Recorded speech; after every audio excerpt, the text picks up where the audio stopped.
नमस्कार मित्रांनो, प्रधानमंत्री फसल विमा योजना खरीप हंगाम 2025चा जो आहे तो शेतकऱ्यांच्या खात्यामध्ये जमा होण्यास सुरुवात झालेली आहे व तो जो पीक विमा आहे तो कशा पद्धतीने चेक करायचा याविषयी संपूर्ण माहिती आपण आजच्या या व्हिडिओमध्ये पाहणार आहे।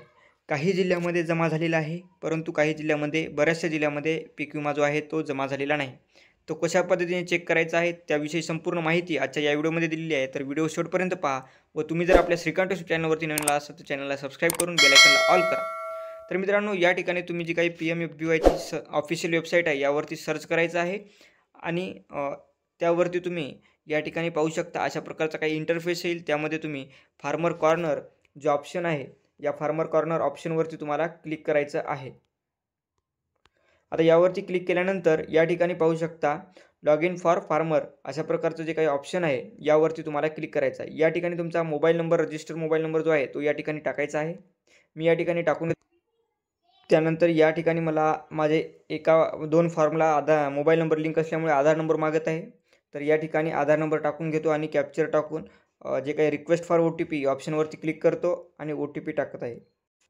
या ठिकाणी आता OTPची प्रोसेस येणार आहे, तर OTP टाकणार आहे मी।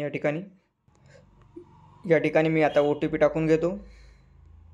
सबमिटवरती क्लिक केल्यानंतर अशा प्रकारचा इंटरफेस येईल। यामध्ये तुम्ही रब्बीच्या जागी जे आहे ते या ठिकाणी तुम्ही खरीप करायचं आहे। आता या ठिकाणी खरीप केल्यानंतर तुम्ही पाहू शकता या ठिकाणी तुमची जी काही डिटेल्स आहे ते या ठिकाणी दाखवली जाईल। या ठिकाणी तुम्ही पाहू शकता थोडंसं लोड घेत आहे, तर या ठिकाणी पाहू शकता तुमचं व्यवस्थित नाव वगैरे बघून घ्यायचं आहे, तुमचंच नाव आलेलं आहे का, त्यासोबत जो काही आधार नंबरचे लास्ट आणि सुरुवातीचे आहे ते दाखवणार आहे, तुमचा मोबाईल नंबर या ठिकाणी दाखवणार आहे, त्यासोबत तुमचा जो काही फार्मर ID आहे तो या ठिकाणी दाखवला जाईल। त्यानंतर तुम्हाला करायचं आहे या ठिकाणी स्क्रॉल। आता स्क्रॉल केल्यानंतर पाहू शकता तुमचं सेशन वगैरे तुम्ही पाहून घ्या।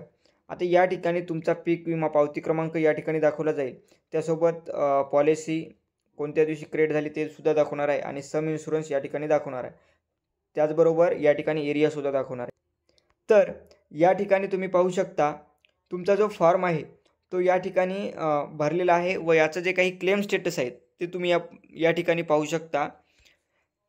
या ठिकाणी एक ऑप्शन दिलेला आहे क्लेम्स डिटेल्स म्हणून, तर या ठिकाणी व्ह्यू या बटनावरती तुम्हाला क्लिक करायचं आहे।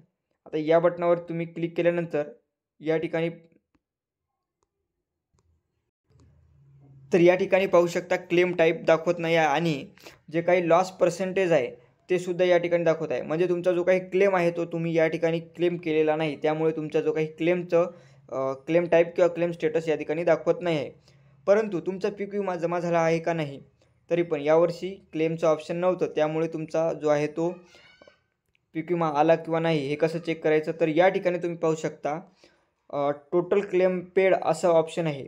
तर या ठिकाणी तुम्हाला जर काही रक्कम दाखवत असेल तर या ठिकाणी तुमचा जो काही पीक विमा आहे तो जमा झालेला आहे, परंतु या ठिकाणी पाहू शकता कुठलीही प्रकारची रक्कम दाखवत नाही, म्हणजे तुमचा जो काही क्लेम आहे तो या ठिकाणी झालेला नाही किंवा तुम्हाला जी काही पीक विम्याची रक्कम आहे ती या ठिकाणी तुम्हाला प्राप्त झालेली नाही किंवा तुमची मंजूर झालेली नाही।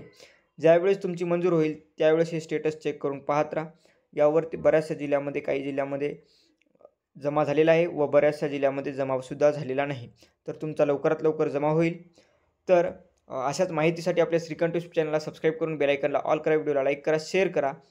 मी तुम्हाला लिस्टसुद्धा सांगणार आहे की कोणत्या कोणत्या जिल्ह्यामध्ये जमा झालेला आहे व कोणत्या जिल्ह्यामध्ये जमा होणे बाकी आहे व कधीपर्यंत होईल हे सुद्धा मी नेक्स्ट व्हिडिओमध्ये सांगणार आहे।